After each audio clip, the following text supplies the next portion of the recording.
பூவின் நிலைகளை குறிக்கும் சொற்கள். பூவினுடைய நிலைகள்னா என்ன? அந்த பூவினுடைய அரும்பு அந்த பூவானது கொஞ்சமாக கொஞ்சமாக வளர்ந்து வாடி கீழே விழது வரைக்கும் உள்ள நிலைகளை தான் பூவின் நிலைகள். அதுக்கு ஒவ்வொரு பருவத்துக்கும் தகுந்த மாதிரி தனித்தனி பெயர் வச்சுருக்காங்க.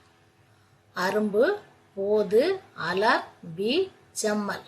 அரும்புங்கிறது முதல்ல செடியில் குருத்து வரும் இல்லை, மொட்டு குருத்து வருமோ அதுதான் அரும்புன்னு சொல்லுவாங்க. அது பூவினுடைய தோற்ற நிலை.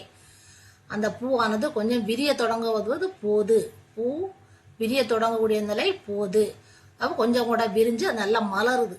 இதழ்களெல்லாம் விரிஞ்சு மலர்ந்து மனம் வீசக்கூடிய நிலை அலர். அதை தான் மலர்ன்னு சொல்லுவாங்க, அலர்ன்னு சொல்லலாம். அலர் பூவின் மலர்ந்த நிலை. அந்த பூவானது வாட ஆரம்பிக்குது. வாட ஆரம்பிக்கக்கூடிய நிலை தான் பி. பூ செடியிலிருந்து கீழே விழக்கூடிய நிலை பி. அந்த பூவானது வாடி செடியிலிருந்து வாடி கீழே விழக்கூடிய நிலை தான் செம்மல். செம்மல்ங்கிறது பூ வாடிய நிலை.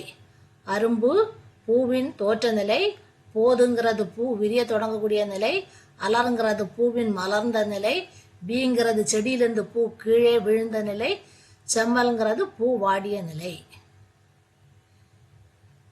இப்படி தமிழ் மொழியினுடைய சொல் வளத்தை குறிப்பதற்கு தான் இத்தனை பெயர்கள் கொடுத்துருக்காங்க.